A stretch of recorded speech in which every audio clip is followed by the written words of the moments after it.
everybody. So it's currently Monday the 10th of June. I know I've been so awful with vlogging. Honestly, Friday was just hell from start to finish. It was just awful. Long story short, the whole reason we decided to place my new feeding tube at the bedside with no anesthetic, no nothing, was because I've been put under general anesthetic so many times, and it's dangerous to do it as much as we have been.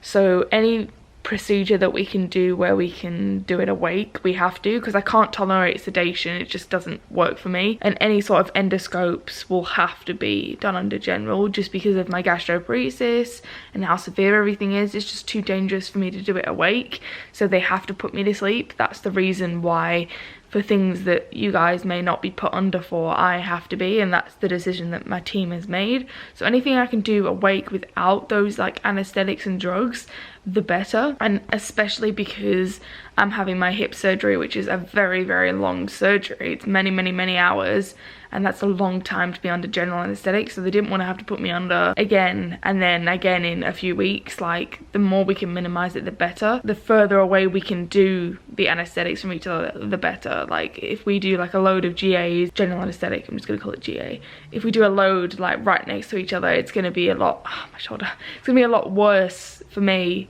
rather than spacing them out like say once every like 6 months or something. We tried to do it at the bedside. We did get the tube in, however it's not where it needs to be.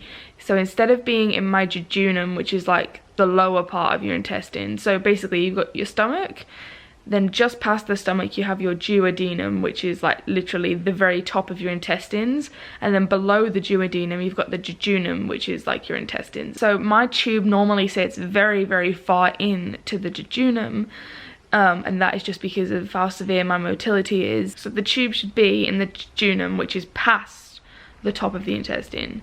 At the moment, it's literally sitting just in the top of the intestines, so it is extremely painful to do my meds, like double, triple the amount of pain that it was before. It makes me sick, it makes me nauseous, it is literally awful, and it's taking like double, triple the amount of time to absorb and work. So at the moment I'm gonna try and get them to fix my tube while I'm under for my hip surgery, because it's many hours. I'm sure they could get someone down to just jiggle a tube around and fix it. Like, it can't be that hard, surely. So if they could do that while I'm under general anesthetic for my hip, brilliant. That's the plan I'm gonna try and get to happen at the moment. I know I'm a bit of a whinger or a bit OTT at times, but yeah, I love you guys so much, and just thank you so much for being there for me.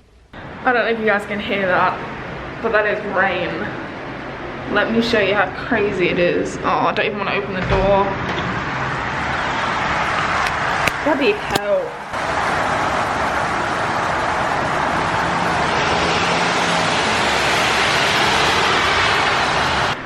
Okay, so being outside did not even do it justice. My camera just does not pick up weather well, but it is crazy loud out there. It's literally been raining for I don't even know how many days straight now. I'm having issues with my blood sugars. Thank God I've got my Freestyle Libra to keep track of it, but I'm basically just have little containers of sweets all around the house. If I don't keep sucking them, it drops really low, and then I've got to use my bloody glycogen injection, and I hate using them so much. So, oh my gosh, the rain. I'm sorry, the next few vlogs are probably going to be like that noise outside all the time, because it just won't stop raining. I'm just catching up on Rachel's vlogs, because she's been doing weekly vlogs and she's uploading and like main channel videos too, so I've just been catching up on her vlog. I'll link her channel down below if you guys want to check it out. And then I've also got Call the Midwife in the background as well. I don't know why I keep putting my arm up. My shoulder's been, I had a bad dislocation. Was it yesterday or the day before? I think it was, oh no, it was yesterday. While I was sleeping it came out, and it was out for a long time, so it's been really sore since then.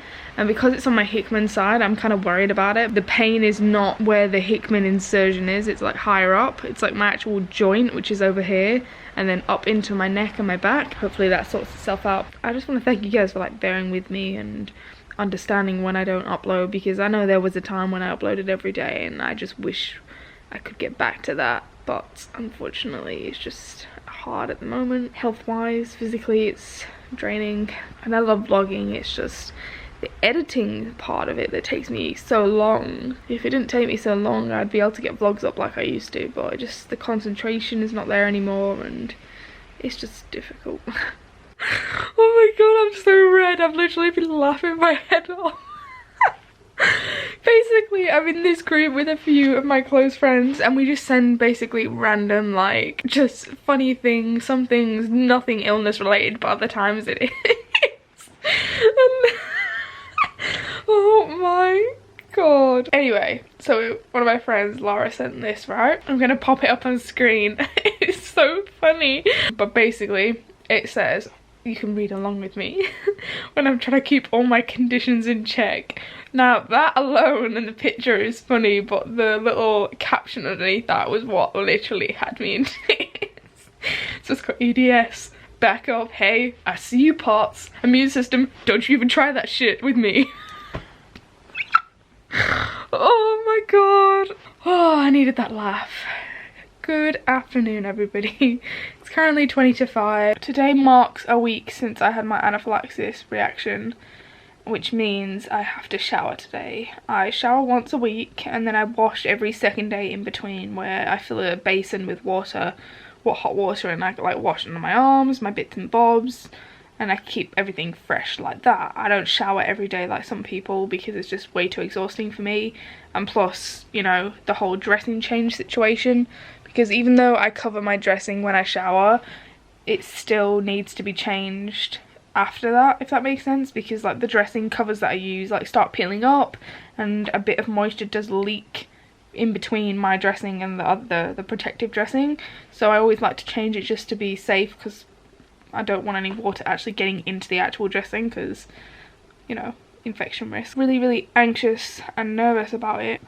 I really don't want to do it. I'm so scared it's gonna happen again, and I almost ended up having a shower last night, but I got too anxious and almost had a breakdown, so I was like to Tom, no, we'll do it tonight instead. But I can't keep putting it off and putting it off and putting it off. I'm sure it'll be fine, I'm sure nothing will happen, but it's the thought of it happening again, like in the shower. Like, it probably wouldn't be so bad if I just sat on the sofa, but I was in the shower, like I was flopping around like a wet salmon. Like, it was just a really unideal situation to be in, like flopping around naked and wet on a shower chair while you're trying to get, you know, Tom's trying to stab you with an EpiPen.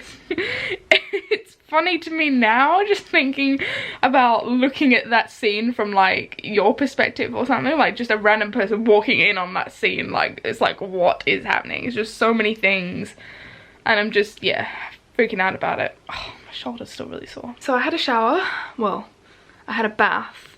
I couldn't bring myself to actually have a shower, and Tom knew that I would end up freaking out and having a panic attack, so he was like, look, just do it one step at a time. You can have the bath this week and then next week we'll work up to getting in the actual shower, which is, I think, is a fair thing to do. I was quite anxious for the first like 10-ish minutes of being in the bath, and then I calmed down, and once I'd been in there for a while it was okay. I didn't really think about it too much. And I straightened my hair, which I have not done in some time because I've just been letting it go all natural.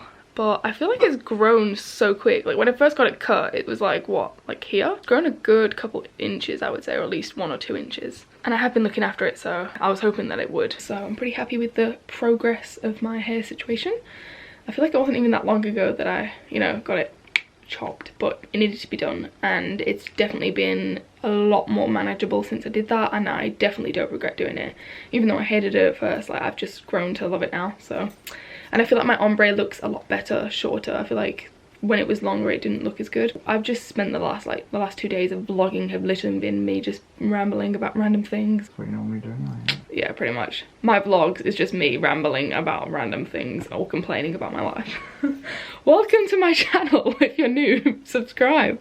I'm glad that I got over my fear of having a shower, because I feel like if I didn't have one today, I just kind of would have let it develop into this big thing that it didn't need to be. And, you know, I doubt this is going to be my last anaphylaxis reaction in my life, so I need to be able to get over it, because I can't be like this every time. It's ridiculous. It's just the first time it's ever happened at home, like away from a hospital, which is what scares me, especially because we're not close to my normal hospital, and if something was to happen, they would take me to the closest hospital, which is really, really bad. Like, it's not a good hospital. And nobody knows me or my situation, and I think that's what scares me more. Hello everybody, my nose is red because I've literally been blowing it like 100 billion times. What the hell?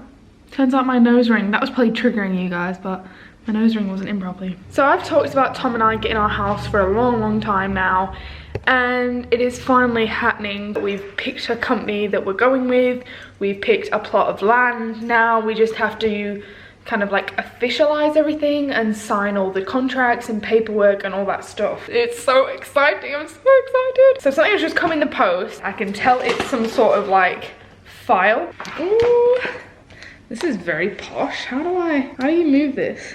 Oh, it's got, there we go.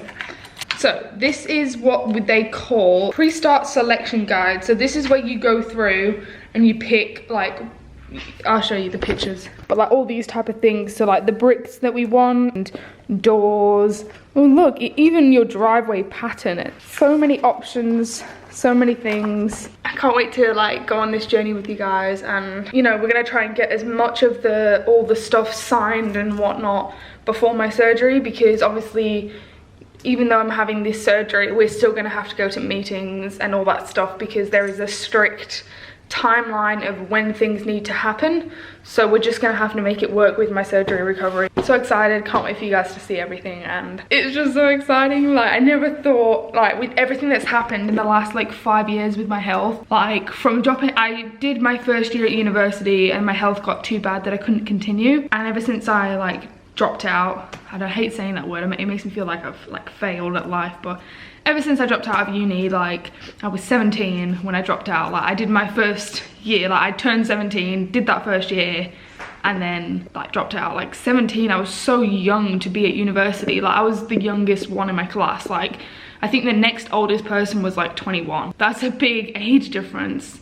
I was turning 18 that year, but still, like it's a very young age to be at uni basically. But ever since that happened and my health just declined and declined and declined, I never thought that at 22 I'd be owning my own home with the love of my life. Like, and the only reason we can afford to do that is because of you guys, like the way you support my channel, by watching my adverts, by buying my merch. Like I never thought this would happen, and I'm just so grateful to have you guys in my life. Like we recently found out that we couldn't afford the house on Tom's wage alone. We had to include my wage, otherwise we couldn't borrow as much money from the bank. So it turns out that I'm not useless after all, because originally I thought, oh my gosh, Tom's gonna end up paying for everything, but it turns out that we've split things pretty evenly between us, and it actually works out okay, and we're gonna make it work, and we have been making it work. So I'm just excited.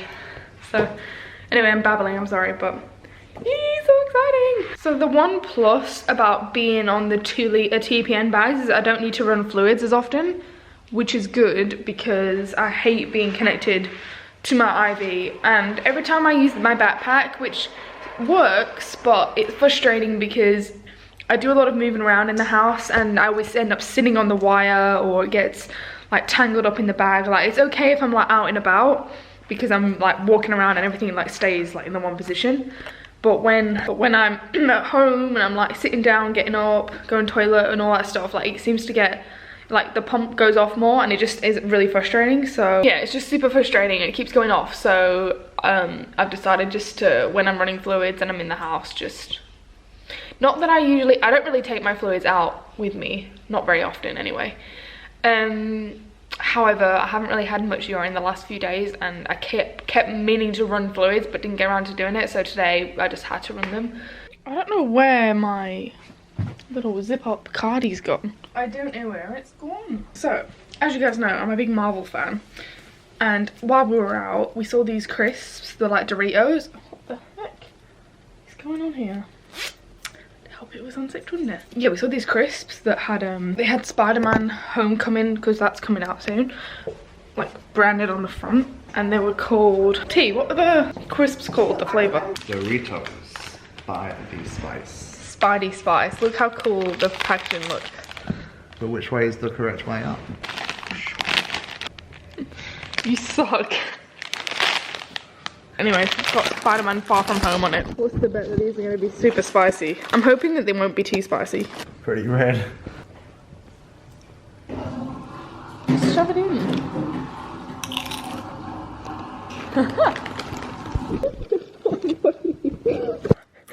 Well, are they spicy or not? Stop eating them and tell me. A little bit. Would I find them spicy? No, not at all. That means yes. Got red. God, they are so red. First. I don't know if you guys can tell if it's going to portray on camera the way it is in real life, but it's super red. Don't just bite it. It was really spicy. I thought it was going to get hotter and then it went cool down again. And then it's hot again. Really? Yeah, it is a bit spicy. But it's kind of nice at the same time. You guys know it's been a good sleep when you've got an imprint of, like, your bedding. So my voice is a bit croaky today. I've literally just woken up, so good morning. Forgot to end my vlog last night, so I'm gonna end it now. So if you guys enjoyed today's vlog, I don't even know if this is going to be today's vlog or I don't know how many days worth this is, but if you enjoyed the vlog regardless, please do give it a big thumbs up and don't forget to hit the subscribe button down below, and I will see you guys in today's